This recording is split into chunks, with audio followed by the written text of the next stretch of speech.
우리에게 주신 하나님 말씀은 마가복음 1장 14절에서 15절에 있는 말씀입니다. 마가복음 1장 14절에서 15절 있는 말씀, 두 절밖에 안 되기 때문에 저희 한 목소리로 같이 읽도록 하겠습니다. 자, 한 목소리로 같이 읽겠습니다. 시작. 요한이 잡힌 후 예수께서 갈릴리에 오셔서 하나님의 복음을 전파하여 이르시되 때가 찼고 하나님의 나라가 가까이 왔으니 회개하고 복음을 믿으라 하시더라. 아멘. 오늘 이 말씀을 가지고 복음의 불모지에서 하나님 나라를 살다라는 제목으로 이 다니엘 선교사님 나오셔서 말씀 전해 주실 텐데요. 이 다니엘 선교사님은 지금 IB의 사무총장으로 계시고 이 비즈니스 에즈 미션이라고 이제 뱀 사역이라고 그러더라고요. 우리말로 부르면 되게 재미있는 이름이지만 이 비즈니스 사역을 통해서 우리 일상 가운데 이 복음이 어떤 능력을 갖고 있고 어떻게 복음으로 살아내는가에 대한 것들을 많은 또 이제 교제하면서 또 사례들을 가지고 계시고 그것들을 교회에 전하면서 같이 그 사역들을 이뤄갈 수 있도록 도전해 주시는 분이십니다. 오늘 또 이 다니엘 선교사님 나오셔서 귀한 말씀 전해 주실 때 우리에게 은혜 주시 하나님 기대하는 마음으로 박수로 맞이하도록 하겠습니다.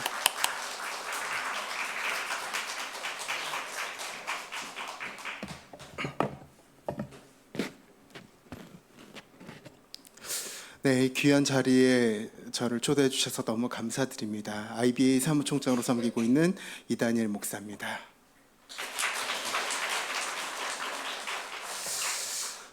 네, 저는 오늘 복음의 불모지에서 하나님 나라를 살다라는 제목으로 여러분에게 짧은 또 메시지를 전할 텐데 여러분께서 이제 유튜브에 이제 이다니엘 IBA를 치시면 거의 제가 하는 강의 제목이 거의 이 제목이 되게 많습니다. 뭐냐면 저는 전국 여기저기 교회 단체들 이렇게 찾아다니면서 이걸 외치는 사람입니다. 여러분 복음이 진짜입니다. 복음을 진짜 살아가는 사람들이 있는데 복음의 불모지에서 하나님 나라를 살아가는 사람들이 이 시대에 이렇게 많습니다라는 것을 여기저기서 외치고 다니는 그런 사람입니다. 그래서 뭐 비즈니스 에즈 미션 뱀이라고 이야기하셨는데 뭐 뱀 꿈틀꿈틀하는 그런 뱀은 아니고 안 웃으시네요. 예, 비즈니스 에즈 미션 BAM을 뱀이라고 하는데 이제 쉽게 표현하자면 정말 딱 이 제목과 같습니다. 지금의 이 모든 만물이 비즈니스화 되어 있는 이 시대 가운데 도시화되고 자본화되어 있는 국내와 해외 선교지 가운데 어떻게 하면 우리가 하나님 나라를 살아갈 것인가 그 질문을 갖고 이렇게 많은 사람들이 고민을 하고 있는데 저희 IBA 안에는 이런 그 실제로 삶을 살아가고 있는 사람들이 많이 모여 있습니다. 그래서 국내 기업인들 그리고 해외의 선교제 기업인들, 중간 관리자들, 유튜버들 굉장히 다양한 사람들이 저희 안에 모여 있는데 다 같은 삶을 살고 있습니다.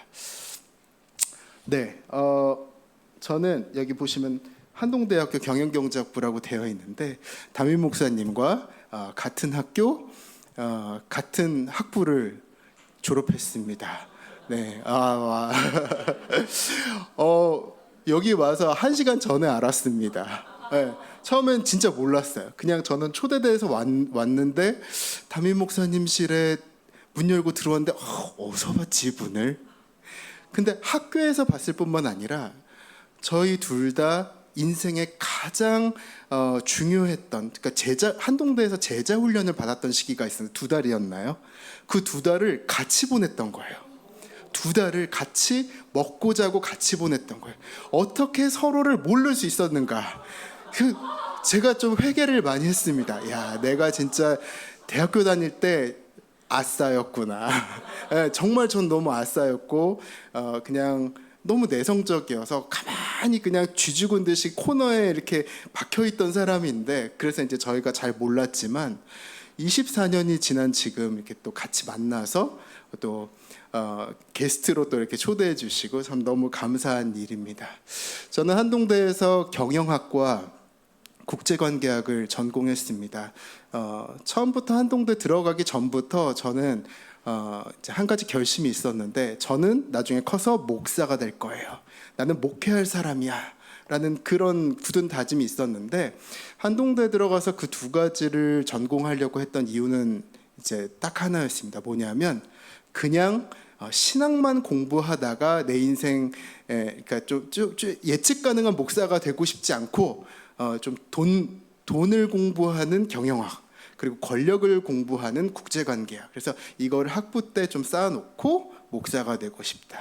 그러니까 그 기획이 되게 유치하긴 한데, 결국에는 하나님께서 또 이 부분을 또 잘 들어 쓰셔서 저의 이후의 인생 가운데 또 엄청난 일이 벌어지는데, 그 일이 어떤 일이었냐면, 저는 서울에 있는 어떤 초대형 교회 부교육자로 한 7년 정도 있다가 제가 지역교회 목회자로서 그렇게 적절하지 않다라는 것을 깨닫게 됩니다. 선교지에 선교사로 나가봤어요. 일본 선교사로 2년을 살았는데, 거기서도 제가 깨닫게 된 게, 나는 현장 선교사로도 왜 웃으세요? 저 되게 진지했었는데, 그러니까 목사인데 목회자도 아니고 현장 선교사도 아니고, 그래서 한국으로 돌아오는 발걸음이 굉장히 무거웠습니다. 그래서 제가 선택했던 거는 뭐냐면 취업하자. 그러니까 회사에 취업을 했던 이유는 딱 한 가지였습니다. 당시에 저희 아들이 5살인데 하루하루 먹는 양이 아주 늘어가는 것이죠. 점점 애가 많이 먹다 보니까 누군가는 돈을 벌어야 되는데, 그래서 이제 저는 취업을 선택을 했고, 그때 제가 결정했던 게 목사로 살지 말고 세상 가운데에서 건강한 크리스천 사회인으로 살자였습니다. 사회로 나가기로 결정한 순간, 저는 목사에 대한 부분은 뭐 사직, 면직 그런 거 따질 필요 없이 제 마음속에서 목사라는 직분은 그냥 지우고 살기 시작했습니다. 그렇게 저의 이제 직장 생활이 시작이 됐고, 제가 일터 현장에서 느끼게 된 게 이제 세 가지가 있습니다. 첫 번째는, 제가 직장에서 총 7년을 있었는데 7년 동안 느꼈던 것 중에 이제 첫 번째는 뭐였냐면, 돈 벌기가 너무너무 힘들다라는 것입니다.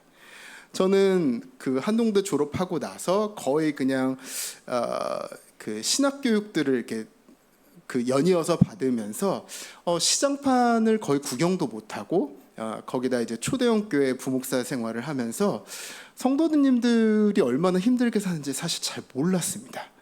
근데 제가 이제 목사라는 타이틀을 잠깐 접어두고 시장판으로 나가기 시작했을 때, 와, 내가 생산한 제품과 서비스가 누군가의 지갑을 여는 일이 이렇게 힘들구나. 요즘은 반품도 많이 하잖아요.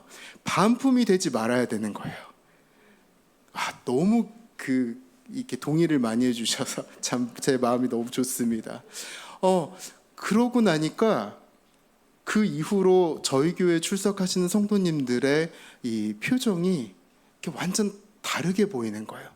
정말 이 주중에 이 시장판에서, 이 기업 영역에서 너무너무 힘들게 살아오신 우리 성도님들, 수요 예배도 나오시네, 금요 예배도 나오시네, 매일 새벽 나오시네, 일요일에도 피곤해서 쉬실만도 한데 또 부서별로 다 봉사를 하시는 거예요.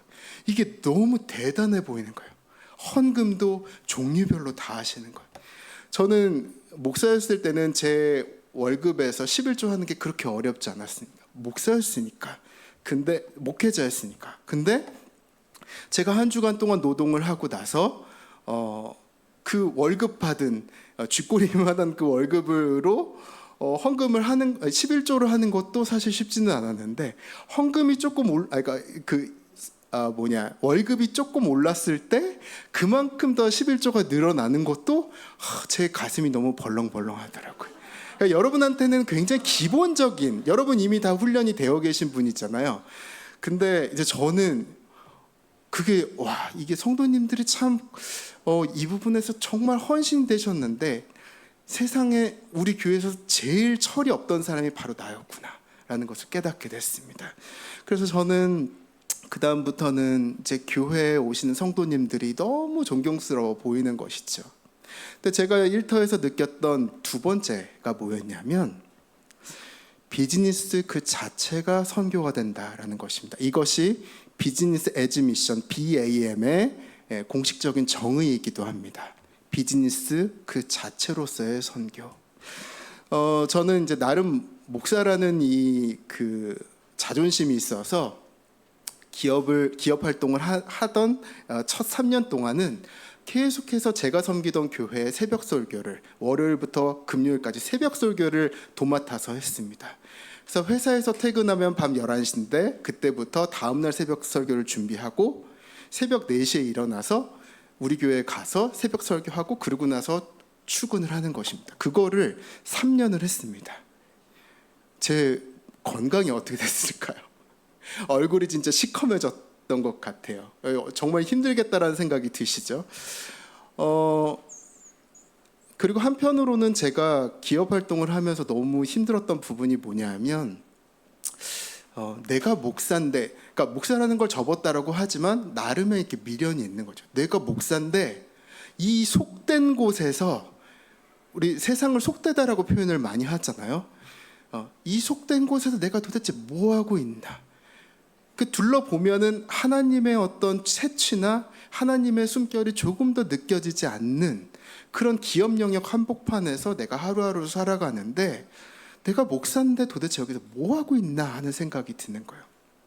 근데 그렇게 직장 생활을 하던 가운데 3년에서 이제 4년 넘어갈 때 제 일터에 있어서 좀 특별한 일들이 일어나기 시작합니다. 뭐냐면 주변에 있는 동료 직원들이 저에게 와서 특별한 주제로 말을 거는 거예요. 뭐냐면 제가 믿는 기독교에 대해서 물어보는 거예요. 복음에 대해서 물어보고 예수에 대해서 물어보기 시작하는 거예요. 그래서 첫 번째 저한테 찾아왔던 제 동료 직원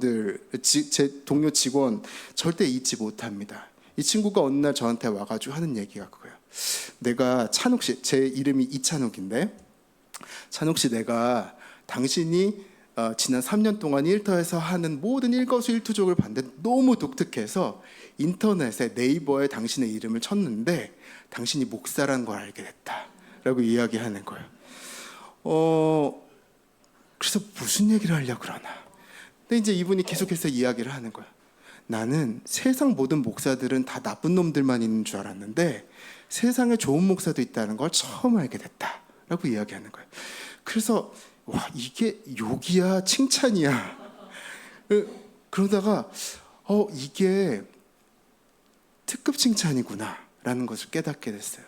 그러니까 그 이후에 이 직원과 이제 신앙에 대해서 쭉 이야기를 하는 과정에서 제가 알게 된 게 이분은 완전 무신론자의 완전 안티크리스찬이었어요.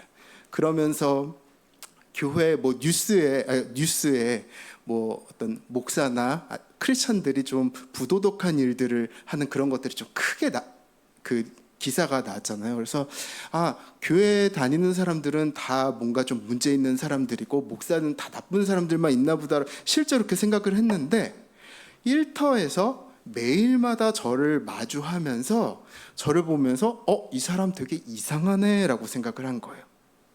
그러다가 이제 저한테 말을 걸기 시작한 거죠. 재미난 것은 3년에서 4년 차 이제 넘어가는 그 사이에 꽤 많은 직장의 그 동료들이 저에게 은밀하게 찾아와서 복음에 대해서 물어보기 시작하는 것입니다. 예수 믿으면 다 당신 같아집니까? 이제 그런 걸 물어보는 거예요. 그러니까 마치 요한복음 초반부에 니고데모가 예수님을 찾아오잖아요. 예수님께 찾아올 때 은밀하게 찾아오죠. 주변에 있는 종교 지도자한테 들키지 않게 조용히 와서 하나님 나라의 비밀에 대해서 물어보는 거죠. 그런 사람들처럼 저에게 와서 그런 것들을 물어보는 것입니다. 그러고 나서 제가 저의 내가 직장 생활을 어떻게 했길래 사람들이 이렇게 오지? 질문을 하게 되고 제 주변 사람들에게 뭐가 그렇게 저로 하여금 특별하게 보였습니까? 라고 제가 물어봤을 때 전체적으로 직원들이 그렇게 얘기를 해요. 세 가지가 되게 독특해 보이더라고요. 첫 번째는 의사결정 과정. 그래서 제가 직급이 굉장히 낮았을 때 거의 말단 직원이었을 때 2명을 가지고 회의하든 그리고 조금 더 승진해가지고 5명 가지고 회의하든 조금 더 승진해가지고 10명을 회의하든 7년 차에는 제가 그 회사 대표를 했습니다. 프랜차이즈 본사였는데 전사적으로 회의를 하든 의사 결정을 할 때 안 믿는 보통 사람들과 굉장히 다르게 의사 결정을 했다라는 것입니다. 뭐가 달랐습니까? 라고 했을 때 세상 사람들 그냥 안 믿는 일반 그 기업 대표들은 의사 결정을 할 때 돈이 최고로 중요하고 과학기술이 제일 중요하고 그리고 대중문화, 대중이 어떤 방향으로 가느냐가 되게 중요해서 사람에 대한 존중이나 공동체에 대한 존중이 없었는데 저랑 같이 회의할 때는 한 사람 한 사람을 존중하는 것들이 느껴지고 그리고 어떤 지역사회와 이웃을 배려하는 그런 것들이 느껴지면서 이 안 믿는 사람들이 봤을 때 너무 이게 독특했다라는 것입니다. 두 번째 독특했던 것은 재정을 집행할 때 그 모든 과정. 그래서 이 돈을 회사 돈을 이렇게도 써도 되고 저렇게도 써도 되는데 늘 정직하고 투명하게 일정하게 그런 것들을 집행하는 것들을 이 사람들이 다 보고 있었다라는 것입니다. 세 번째는 특별히 이거는 젊은 직원들, 젊은 저보다 직급이 낮은 직원들이 저한테 했던 피드백인데 보통은 사람이 자기가 말단이었을 때는 모든 사람들에게 다 잘합니다. 왜냐하면 특히 나보다 권위 위에 있는 사람들은 나한테 월급을 주는 사람들이기 때문에 잘할 수밖에 없죠. 근데 자기 직급이 올라가면 손 아래에 있는, 그러니까 자기 권위 아래에 있는 직원들에게 반말을 하거나 무시를 하거나 착취를 하거나 그냥 그게 세상의 기업 문화의 굉장히 일반적인 그런 형태고 제 주변에 있는 직원들도 그런 기업 형태들을 많이 겪어서 그냥 회사에 오면 의뢰 나의 상관은 나를 그렇게 대하려니 하는 그게 있었는데 저는 직급이 올라가도 그냥 직급이 낮은 젊은 직원들 특히 또 자매 직원들에 대해서 저는 청년부 부교육자를 오래 하다 보니까 이 청년들이 너무 귀한 거예요. 그러니까 마지막까지 존댓말하고 제가 대표 때도 존댓말하고 하나하나 이제 걱정해주고 이제 그 고민을 같이 해줬었는데 그런 부분들이 그런 인간관계 회사 내에서 인간관계를 맺는 게 너무 독특했다라는 거예요. 그래서 제가 그렇게 세 가지 의사결정, 재정집행, 인간관계 이 세 가지에 대한 피드백을 딱 들으면서 감사한 건 뭐였냐면 와 내가 생각보다 그렇게 나쁜 놈은 아니구나. 그냥 사실은 교회 건물 안에 있으면 내가 좋은 사람인지 나쁜 사람인지 잘 모릅니다. 교회 공동체가 나를 보호해주고 그냥 모든 사람이 저를 이렇게 좋아해주기 때문이죠. 물론 목사를 안 좋아하시는 분도 있을 수 있지만 전체적으로는 되게 존중받으면서 편하게 사역합니다. 근데 시장판에 한 사회인으로 던져지는 순간 나의 모든 것이 다 적나라하게 드러나지 않습니까? 근데 시장판에 던져졌는데 안 믿는 사람들이 나의 일터에서의 일상을 보면서 나도 교회 가고 싶어요. 나도 복음에 대해서 알고 싶어요 라고 한다면 이거보다 더 큰 하나님 나라 차원의 업적이 또 어디 있을까라는 그런 생각을 하면서 혼자 이렇게 좀 다니엘 잘했어 하고 쓰담쓰담했던 그런 기억이 있고 저는 그렇게 직장 생활을 하면서 한 가지 깨달았던 한편으로는 좀 전율했던 한 줄이 있었는데 이 한 줄이 뭐냐면 안 믿는 사람들이 늘 보고 있었다라는 것입니다. 내 일터 현장에서 그러니까 내가 자영업을 하든 내가 유튜브를 하든 문화체육 예술 종사자든 미들 매니저든 안 믿는 사람들이 늘 보고 있었다라는 거예요. 사실은 그냥 평소에는 잘 몰라요. 이 사람들이 날 보고 있는 그들 스스로 나를 보고 있는지 그들도 몰라요. 근데 3년에서 4년 정도 딱 지나고 나면 이 크리스찬으로서의 나의 존재가 눈에 확 들어온다라는 것입니다. 그러면서 그 베드로 서신에서 썼던 그 표현 소망에 관한 이유를 물어오기 시작하는 것입니다. 근데 제가 이따가 북한에서의 이런 비즈니스 선교 이야기를 할 텐데 북한도 똑같습니다. 크리스찬 한 명이 북한의 여러 가지 제도를 통해 가지고 북한 땅에 들어가서 일터를 만들어서 북한 사람들을 고용했는데 그 피고용인들이 50명이든 70명이든 250명이든 똑같은 현상이 일어나요.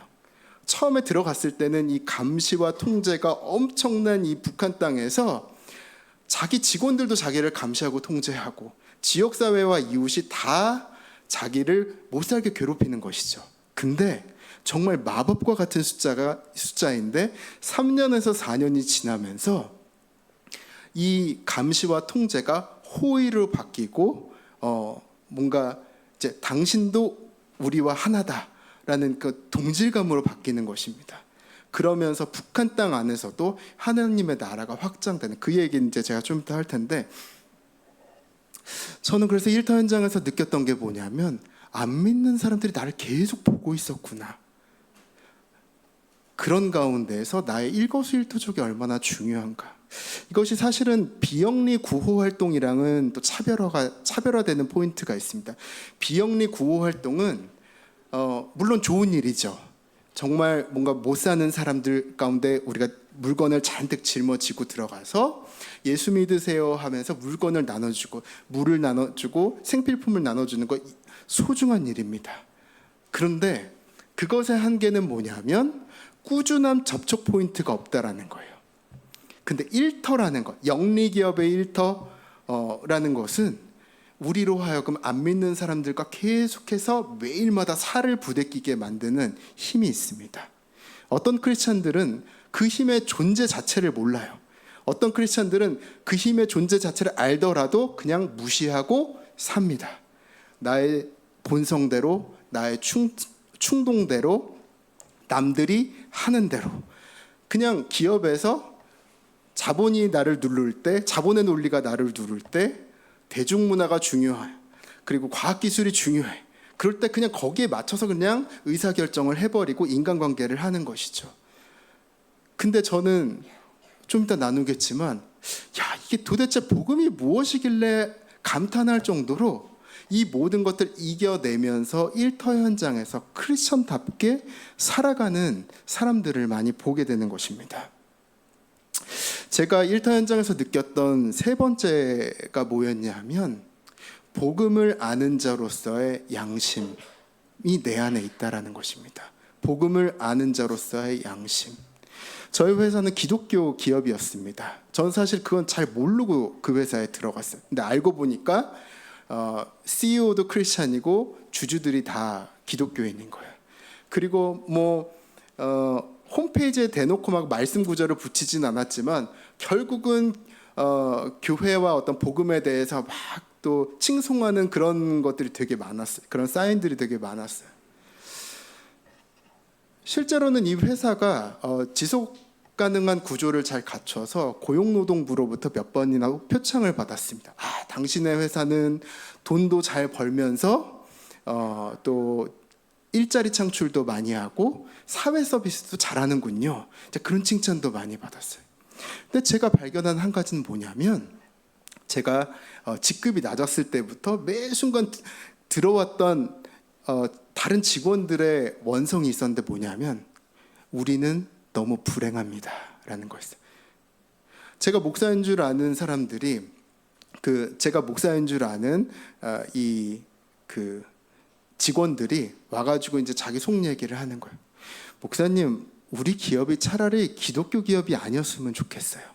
우리 기업이 차라리 기독교 기업이라고 얘기하지 않았으면 좋겠어요. 그게 저한테 굉장히 큰 양심의 가책을 줍니다.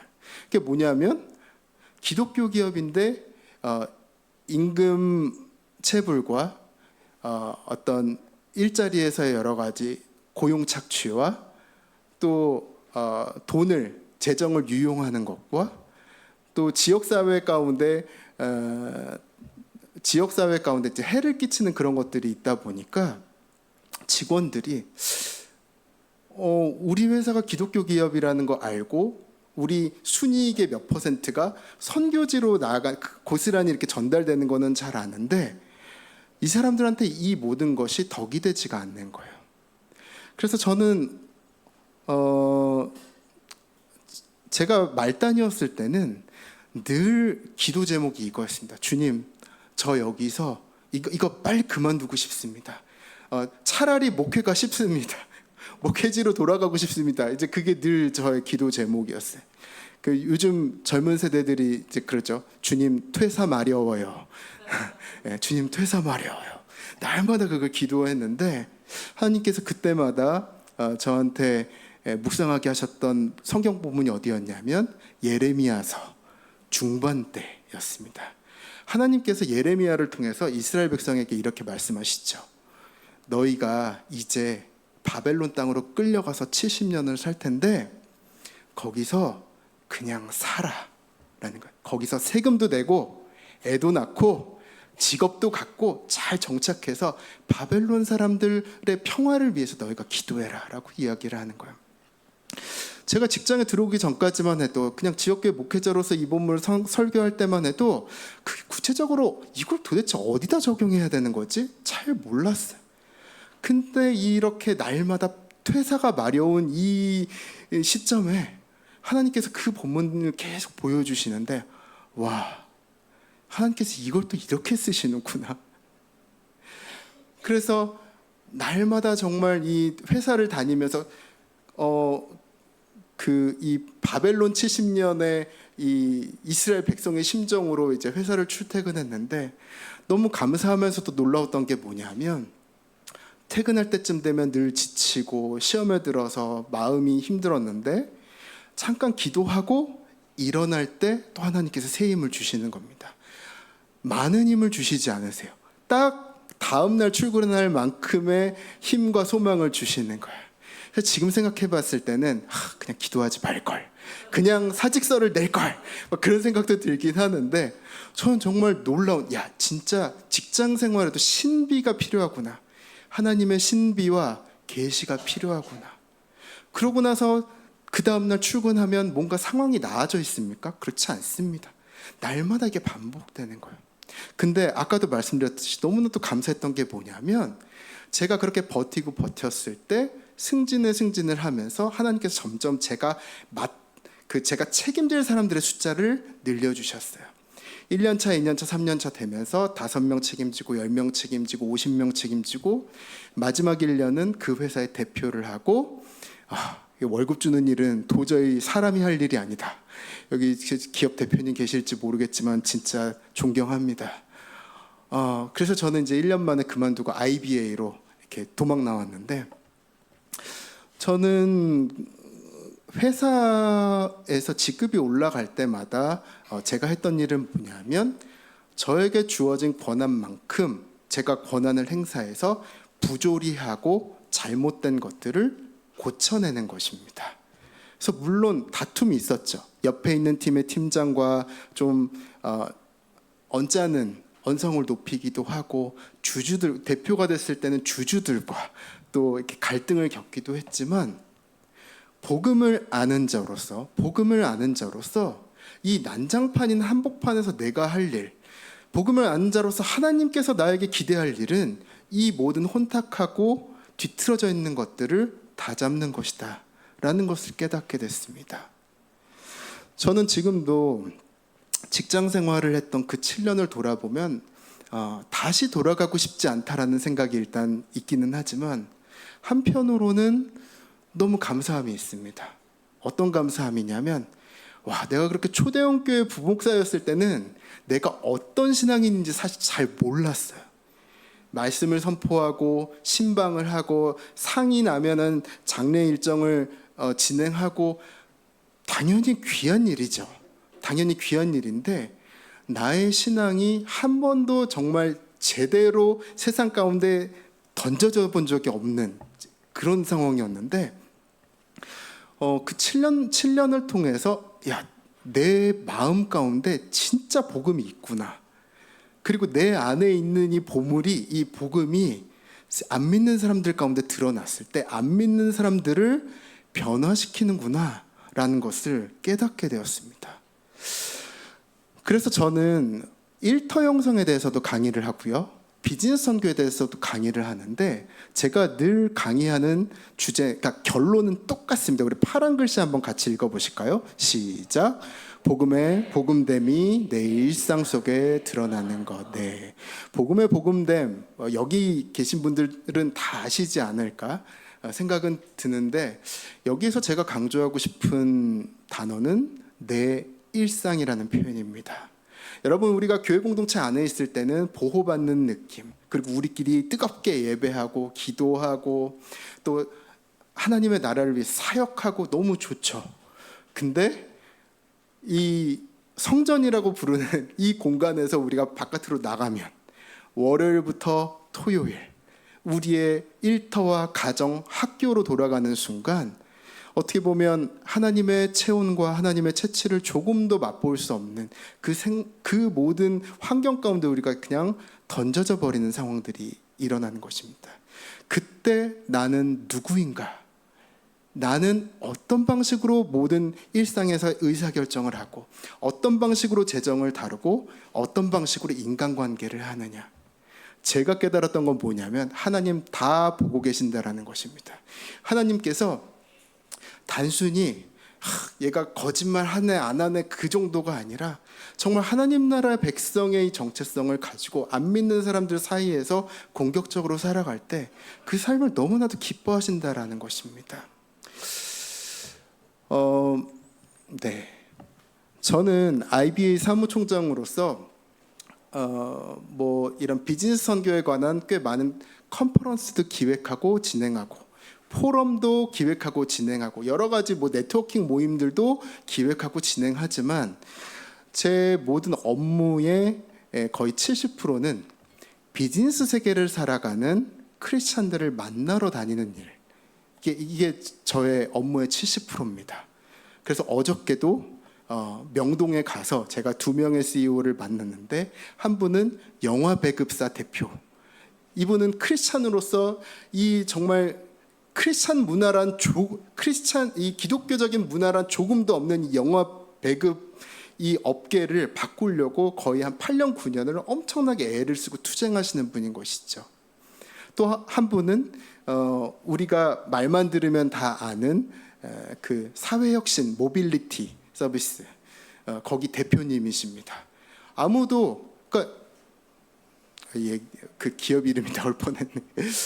그 기업의 대표가 크리스찬이야 아무도 모릅니다. 근데 이 대표는 나는 하나님 나라 백성으로서 이 사회혁신 모빌리티 이 영역 가운데 어떻게 하면 하나님을 기쁘게 하실 것인가, 즉 그것을 계속해서 고민하는, 명동에 가서 이 2명의 CEO를 만났는데 2분뿐만 아니라 국내에 있는 기업인들 그리고 해외 선교지 현장에 있는 기업인들, 그 선교지 현장이 무슬림권이든 힌두권이든 사회주의 국가든 제가 이 대표들을 보면서 공통적으로 제가 소리치는, 저도 모르게 입에서 나오는 탄성이 있습니다. 같이 한번 읽어보실까요? 시작.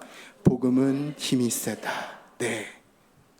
예수 그리스도의 복음이 여기 계신 여러분도 마찬가지겠지만 우리 각자의 마음 가운데 들어오기 시작할 때 변화가 일어납니다. 어떤 차원의 변화냐면 첫 번째는 세계관 차원의 변화입니다.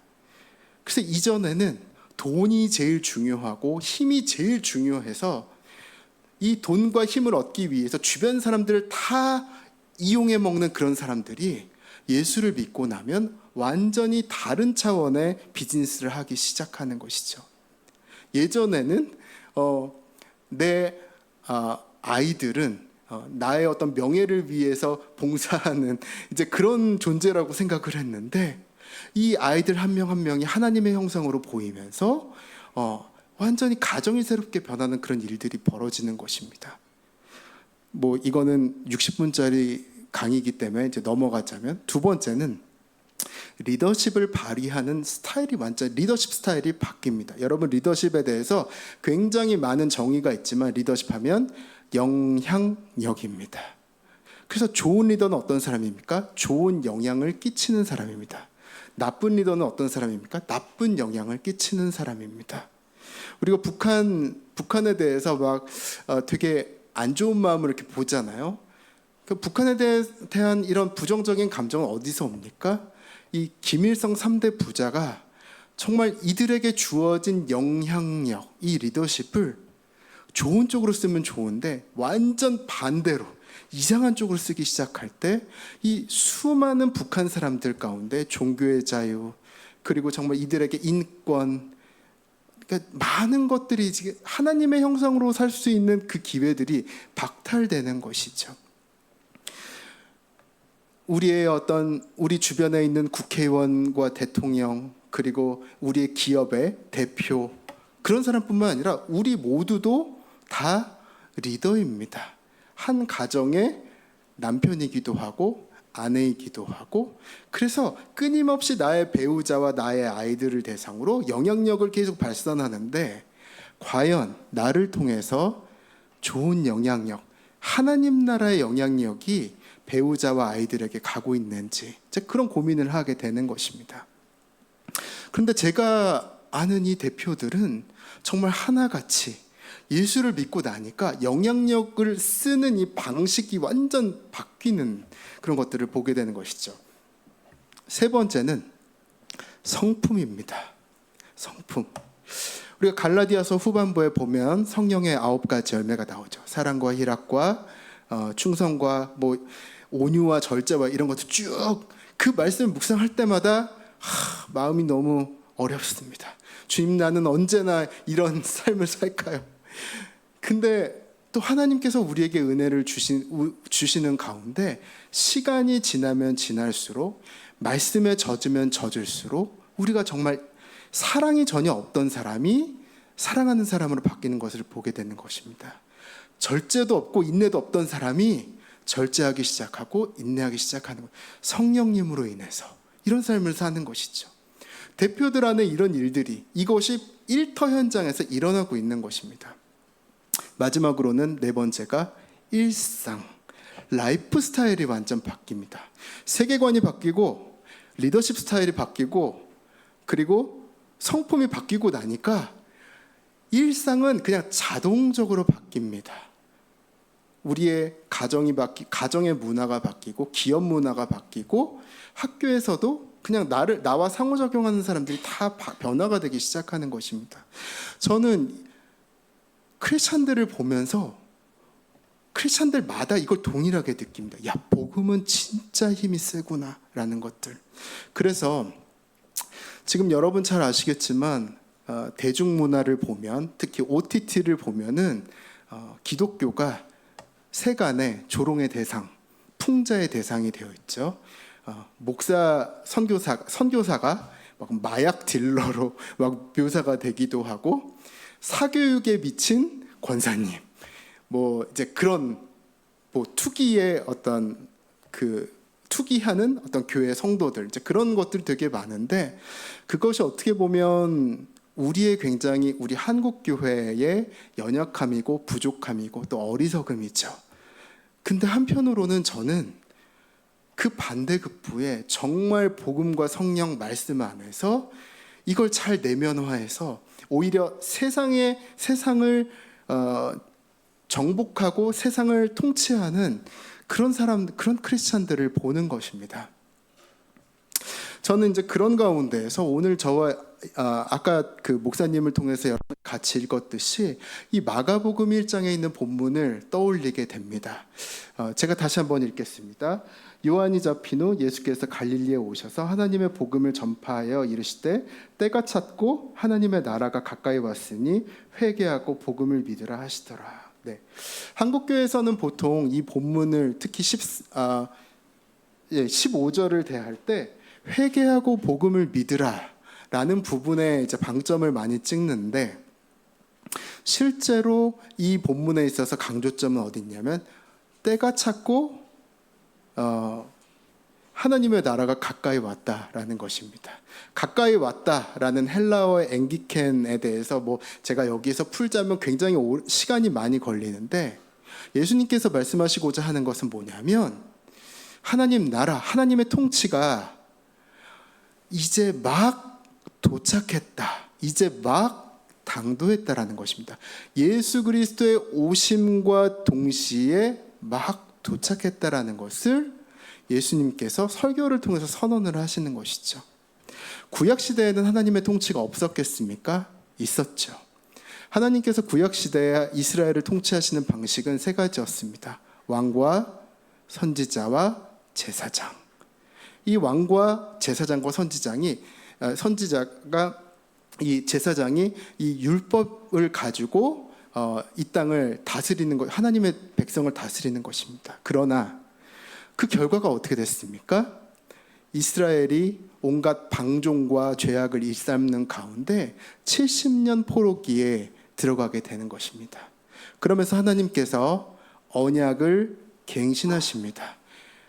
근본적인 언약은 그대로 있지만 하나님께서 우리를 통치하시는 방식을 바꾸시는 것이죠. 그것이 예레미야서 31장 31절 33절에 있는데 33절만 제가 한번 읽겠습니다. 그러나 그날 후에 내가 이스라엘 집과 맺을 언약은 이러하니 곧 내가 나의 법을 그들의 속에 두며 그들의 마음에 기록하여 나는 그들의 하나님이 되고 그들은 내 백성이 될 것이다. 여호와의 말씀이니라. 이전에는 제사장과 왕과 선지자를 통해서 이스라엘을 통치하셨다라고 한다면 하나님께서 이제 갱신된 그 언약을 통해서는 이 백성 한 명 한 명의 속에 하나님께서 임하시는 것입니다. 하나님께서 그분의 영으로 거하셔서 스스로 하나님 나라 백성답게 살아가게 하는 것. 이것이 하나님의 새로운 통치 방식인 것이죠. 감동을 안 하시는데 여러분의 일상이어서 그러신 거죠? 네. 저는 이것이 너무 저한테 늘 도전이 되는 것입니다. 정말 예수 그리스도께서 이제 통치하시는 어떤 새로운 예수 그리스도께서 선포하시는 이 새로운 통치 방식, 그것이 처음에는 예수님 한 명으로 시작됐습니다. 예수님 한 명으로. 근데 12제자를 거쳐서 오순절 성령 강림 사건을 통해서 급격하게 확산이 됩니다. 그것이 전체 중동 지역과 유럽과 북미를 거쳐서 한국 땅으로 들어오게 되는 것이죠. 저는 그래서 아까도 제가 나눴지만 정말 2000년 전에 예수님께서 선포하신 이 하나님 나라의 이 통치 방식이 지금 이 시대 21세기 어떻게 보면 자본이 우리를 다스리는 것 같고 대중문화와 과학기술로 인해서 이 현란함에 우리가 정신을 못 차리는 것 같지만 그 가운데서 정말 생생한 복음과 성령으로 통치받는 하나님 나라의 백성들이 여전히 많이 있다라는 것이 저의 증언이고, 그리고 한편으로 특별히 이 비즈니스 세계 곳곳에서 살아가는 사람들로 인해서 세상이 변화되고 있다라는 것이 이제 저의 또 간증이기도 합니다. 최근에 이제 저희 IBA에서 행사를 했는데 총체적 위기, 총체적 복음, 총체적 돌파라는 제목으로 저희가 포럼을 열었습니다.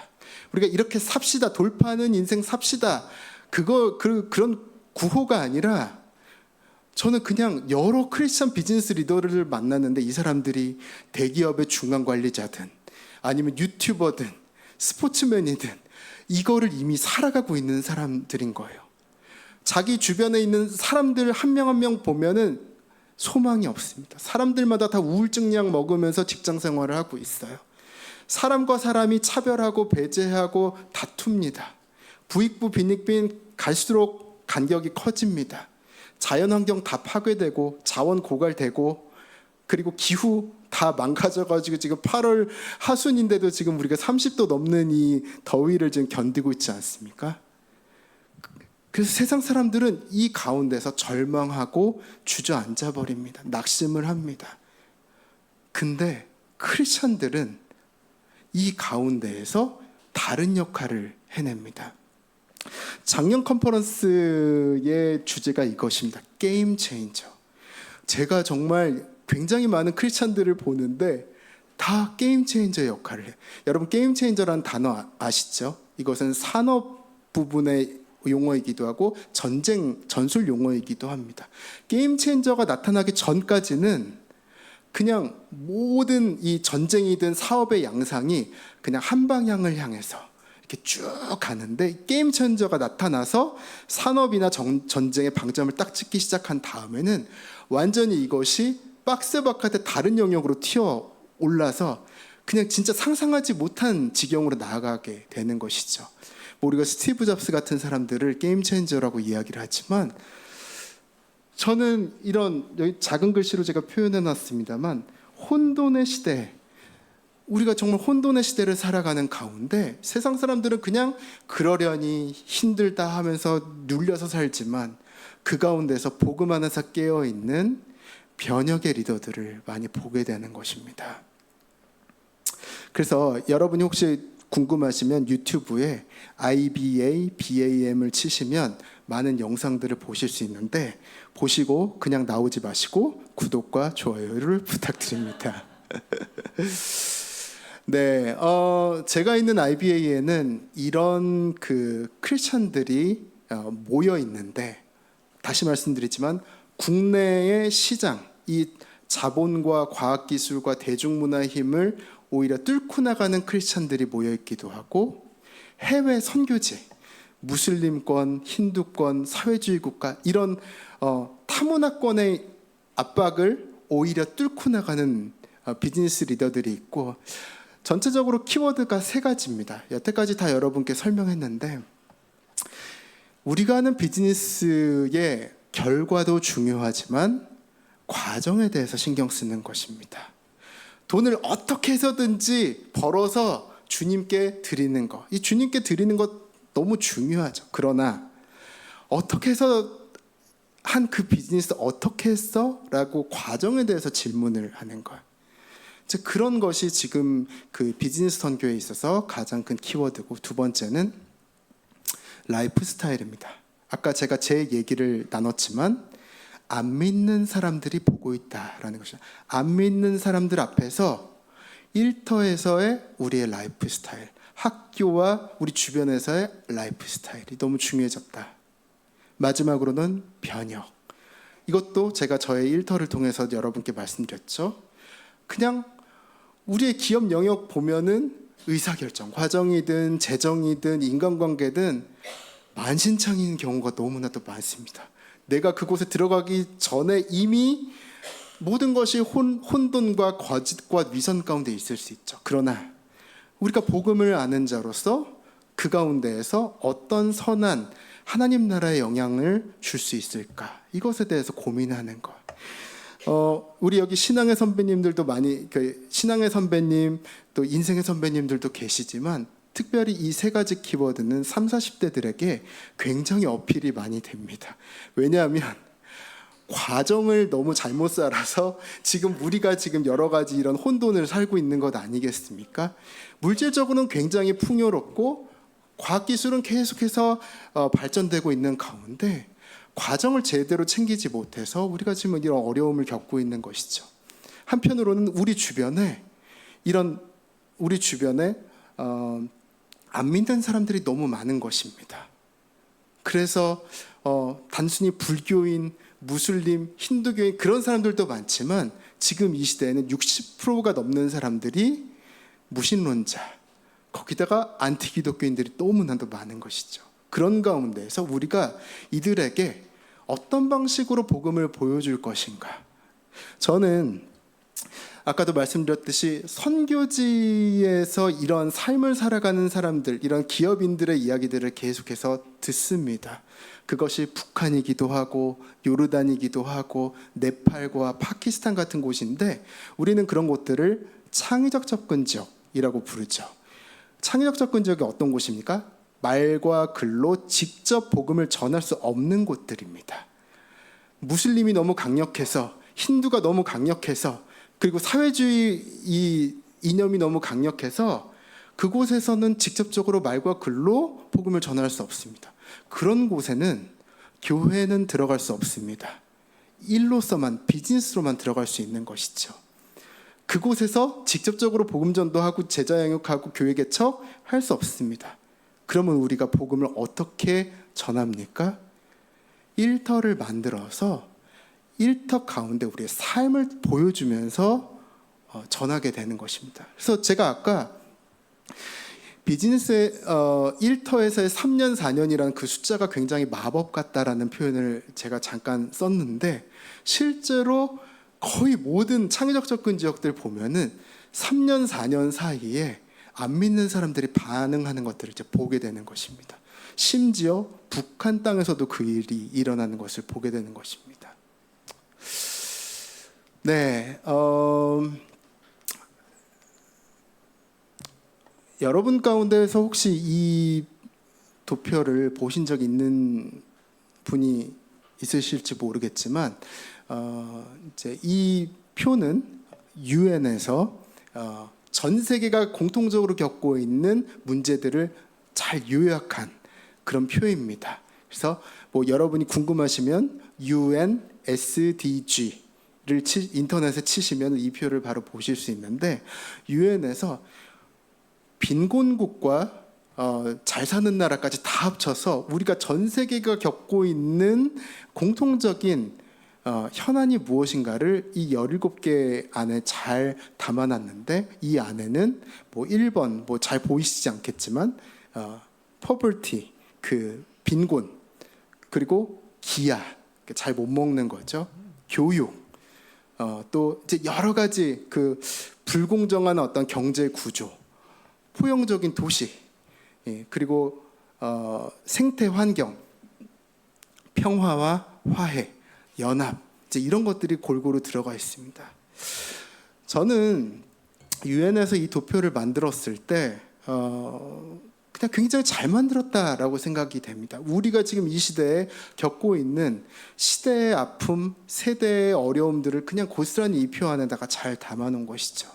근데 이제 저는 이 표를 볼 때마다 창세기 1장 28절이 생각이 납니다. 여러분 뭐 창세기 1장 28절 뭐 외우시는 분 계실 수 있겠지만, 거기에 보면 정복하고 다스리라라는, 생육하고 번성하고 정복하고 다스리라라는 명령이 있는데, 하나님께서 우리 인간에게 본연적으로 주신 사명이 있습니다. 정복하고 다스리라는 것. 그래서 우리 주변에 있는 어떤 어린아이들도 자기들끼리 이렇게 모아놓으면 자기들 안에서 정복하고 다스리는 일을 막 하기 시작합니다. 누가 가르쳐주지도 않았는데 자기들끼리 정복하고 다스려요. 그래서 진짜 이거는 우리 인간의 DNA 안에, 뭐 DNA라는 표현은 적절하진 않는 것 같지만 본연적으로 주어진 것이구나. 근데 이것이 사람이 점점 나이가 들고 자기의 어떤 삶의 반경이 이게 점점 커지면서 정복하고 다스리는 일도 훨씬 폭이 커지고 강도가 세집니다. 가정에서 정복하고 다스리는 일을 하고, 우리의 기업 차원에서 정복하고 다스리고, 국가 차원에서 정복하고 다스리는데, 지금의 17개의 문제들의 공통점은 뭐냐면, 정복하고 다스리라는 주님의 계명에 있어서 우리가 실패했다라는 것입니다. 정복하고 다스리라는 것에 있어서 가장 중요한 전제가 있습니다. 자, 어떻게 보면 창세기 저자가 너무 중요해서 적지 않은 것일 수 있어요. 뭐냐면 우리에겐 주인이 있다라는 것이. 주인이 있는 가운데 주인의 뜻에 따라서 정복하고 다스려야지 우리 인간은 개개인으로서도 행복하고 사회 공동체가 행복하고 환경적으로도 행복한데, 우리 모든 사람들이 정복하고 다스리는 일을 각자 열심히 막 하는데 하나님의 존재도 없고 하나님의 뜻도 없는 가운데 정복하고 다스리는 일에 전속력을 가하기 시작할 때 사람과 사람과의 관계가 점점 더 파괴되는 것이죠. 환경이 박살이 나고 사회 공동체가 분열이 되는 것입니다. 지금 우리가 살아가고 있는 이 시대와 세대가 딱 그 문제에 걸려 있는 것 아니겠습니까? 결국은 그런 크리스찬으로서 우리가 살아가야 될, 우리가 해내야 될 임무가 무엇인가? 정복하고 다스리는 일에 열심히 돼 우리의 주인을 늘 의식하면서 살아가고, 그분이 우리에게 주신 계명에 신경 쓰면서 살아가는 것, 그것이 저와 여러분에게 주신 하나님의 계명임을 믿으시기 바랍니다. 네, 제가 비즈니스 에즈 미션에 대해서 뭐 공식적인 정의가 있습니다만 여러분에게 뭐 그걸 아까 PPT 이렇게 그냥 넘겨버렸습니다. 왜냐하면 혹시 선교 학교를 할 때 저를 한번 더 불러주시면 그때 제가 뱀에 대해서 이야기를 공식적인 정의를 나눌 텐데 오늘은 전 세계에 있는 크리스찬 기업가들이 이러한 주인의 뜻에 따라서 정복하고 다스리라는 이 사명을 가지고 어떤 일을 하고 있는가 그것들을 잠깐 나누고 이제 마치려고 합니다. 여기 보시면 성매매, 인신매매 등을 해결하는 프리덤 비즈니스, 하나님의 창조 세계를 적극적으로 돌보는 크리에이션 케어 비즈니스. 크리스천들이 창업을 하는데 그냥 남들과 똑같은 그냥 일상적인 자본을 극대화하고 주주의 이익에 만족하기 위한 그런 창업을 넘어서 그것도 여전히 중요하긴 하겠죠. 근데 어떻게 보면 우리의 그 이웃이 아픔을 당할 때 그 아픔을 또 감싸줄 수 있는 그런 비즈니스. 그리고 하나님의 창조 세계가 파괴됐을 때 그 창조 세계를 이렇게 보듬어 감쌀 수 있는 그런 비즈니스를 하게 되는데 전 세계에 있는 기업들을 보면은 지금 이런 현상들을 보게 되는 것입니다. 인도 콜카타에는 프리셋이라는 기업이 있습니다. 여러분이 혹시 궁금하시면 구글에 인디아 프리셋을 치시면은 여러분이 이 프리셋이라는 기업에 대해서 이제 알게 되시는데 이게 프리셋이라는 기업은 뉴질랜드 선교사가 만든 그런 기업입니다. 이 선교사 부부가 처음에 인도 콜카타에 들어왔을 때는 그냥 전통 선교를 위해서 들어왔습니다. 복음을 전하고 교회를 개척하고 제자의 양육을 하고 그리고 조금 더 나아가서 빈민들에게 뭔가 생필품을 전달하는 그 일을 하기 위해서 들어왔는데 이 부부가 매일마다 거점을 정하고 복음을 전하면서 생필품을 나눠주는 가운데 하나의 패턴을 발견하게 됩니다. 여성들이 굉장히 많구나라는 것입니다. 여성들이 날마다 복음 예수 믿으세요라는 말을 들으면서 생필품을 받아서 어디론가 가는데 몇 명을 추적해 보니까 그들이 전부 다 그 매춘굴에서 사는 몸을 파는 여성들이라는 것을 알게 됩니다. 그리고 이들이 자리 잡은 이 콜카타의 이 꽤 넓은 지역이 전부 다 이 매춘굴이라는 것을 알게 됩니다. 그래서 이 캐리 힐튼, 애니 힐튼이 질문을 갖게 됩니다. 우리가 언제까지 이 일을 계속할 것인가? 그러니까 이 몸을 파는 여성들 입장에서는 날마다 그 생필품을 가지고 다시 자기의 그 삶의 자리, 매춘굴로 돌아가는 것입니다. 여러분 생각해 보십시오. 세상에 어떤 여성이 자기 몸을 팔고 싶겠습니까? 거대한 사회 구조 악인 것이죠. 경제 구조 악인 것입니다. 그 가운데서 이 사람들이 벗어나지 못하는 것입니다. 그래서 캐리 힐튼과 애니 힐튼이 사창가 한복판에다가 이 프리셋이라는 기업을 창업하게 됩니다. 의류 회사입니다. 봉제 공장이죠. 그래서 몸을 팔던 여성들을 거기서 끄집어내서 이들에게 가방을 만들고 옷을 만들 수 있는 기술을 교육하고 훈련시켜서 이 공장에서 일하게 하는, 그래서 코로나 직전까지 300명을 고용하는, 300명의 이 억압받던 이 성착취에 억압받던 여성들을 구출해서 새로운 인생으로 옮기게 된, 이들에겐 이제 현재도 있고 미래가 있는 것이죠. 그런 기업을 만들었다. 크리스천들이 하는 일인 것입니다. 그 밖에도 이제 꽤 많은 많은 기업들이 있는데 한국인들의 기업이 있습니다. 르완다의 한 여대생이 그냥 비즈니스를 창업해서, 여러분 르완다의 1990년대 중반에 큰 내전이 일어난 거 여러분 아시죠? 그 내전의 피해자들이 아직도 그 나라에 이 내전의 아픔을 안고 여러 가지 신체적인 장애와 또 멘탈의 이런 장애를 가지고 살아가는데, 이들을 고용하면서 이들에게 복음을 전하는 그런 기업 활동을 하는 것입니다. 또 필리핀에 한 도시 전체가 엄청난 쓰레기 더미인데 그 쓰레기 더미 위에 뛰어노는 이 아이들을 너무 불쌍히 여기면서 이곳에 직접 들어가서 현지인 주민들을 고용하는 그 기업을 만드는, 그래서 이 기업은 지금 17년이 됐는 한국 목사님이 창업한 곳인데 17년 동안 지속 가능한 그런 구조 가운데에서 여성들에게 일자리를 주고 또 청년들에게 일자리를 주는 그런 일들을 하고 있습니다. 무슬림권에서 또 그 일을 하고 있고 중국에서도 또 그 일을 하고 있는 것입니다. 핵심은 이것입니다. 복음을 표현한다. 비즈니스 환경에서 비즈니스 언어로, 비즈니스 방식으로.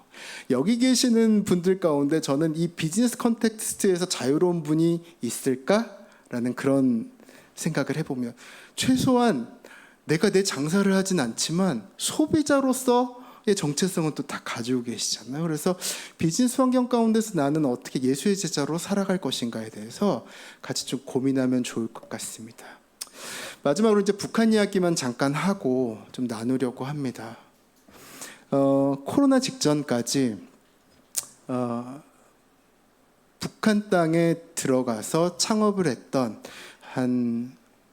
거의 한 10명에서 20명 되는 크리스천 비즈니스 리더들이 있습니다. 이들은 그냥 우리 같은 그냥 남한 사람은 아니고 미국 영주권자들입니다. 미국 영주권을 가지고 북한 땅으로 북한 정부로부터 공식적인 허가를 받고 그 땅 가운데 기업을 창업한 것이죠. 그래서 사회주의 국가, 그래서 무신론과 이 유물론이 가득한 이곳 한복판에 일터를 만들어서 이 일터에서 이 기업 문화를 통해서 예수님이 어떤 분이신지, 복음이 무엇인지를 날마다 보여주는 것입니다.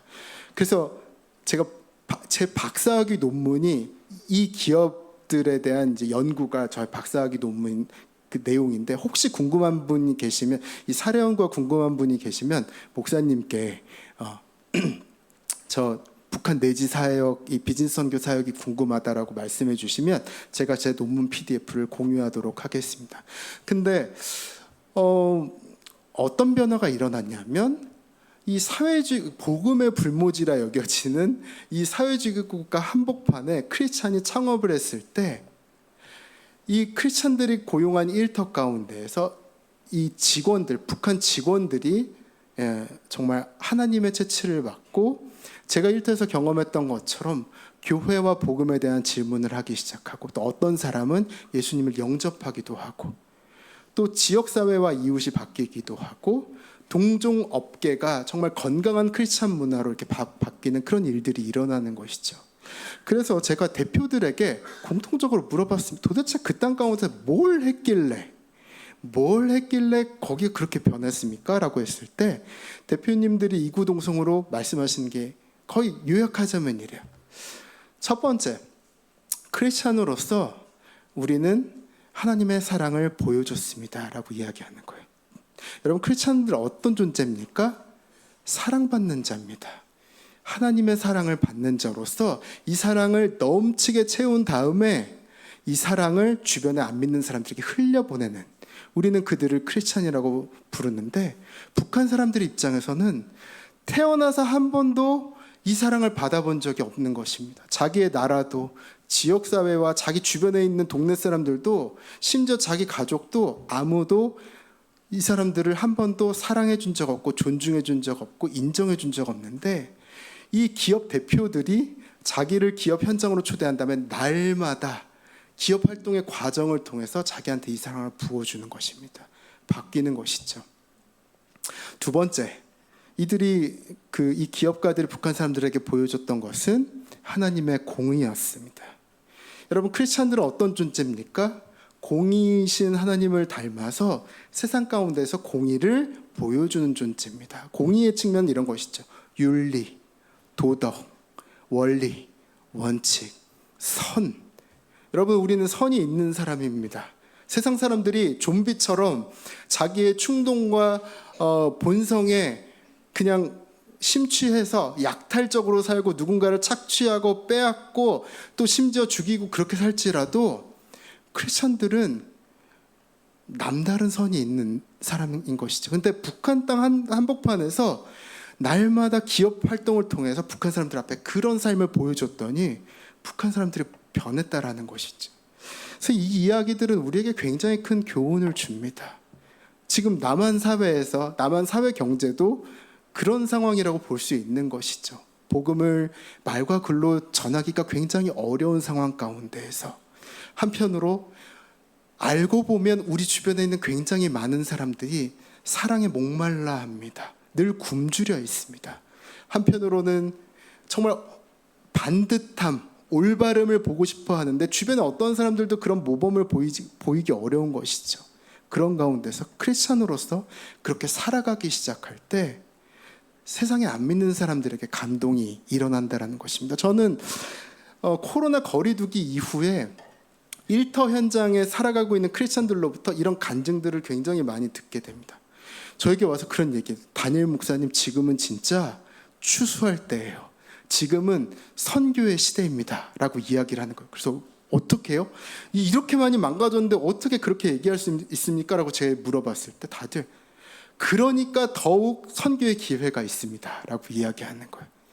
사람들마다 우울증약 안 먹는 사람이 없고 사회공동체 다 분열되어 있고 자연환경 다 깨져 있는 가운데 크리스천들이 크리스천답게 살아가기 시작할 때 안 믿는 사람들 가운데 더 독보적인 존재감을 발휘한다라는 것입니다. 그리고 이것이 교회의 명성, 하나님의 선교의 기회가 되는 것들을 보게 되는 것이죠.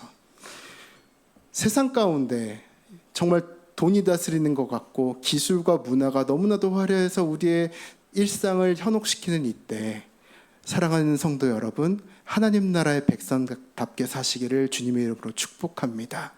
정말로 우리 모두 정말 우리 4명 가운데 우리 4명 가운데 예수의 복음, 하나님의 통치를 날마다 초대하시고 이것을 날마다 주변 가운데 살아내시면서 안 믿는 사람들 앞에 정말 복음의 불모지 속에서도 하나님 나라를 펼쳐내시는 저와 여러분 되시기를 주님의 이름으로 축복합니다. 기도하시겠습니다. 하나님 감사합니다. 정말 예수의 복음 하나님 나라가 지금 이 시대에 어떻게 확산되고 있는지에 대해서 간증이기도 하고 또 한편으로 선포이기도 했는데 주님, 우리 여기 있는 성도님들 한 분 한 분 어떤 상황 가운데 살고 있는지 저는 잘 모릅니다.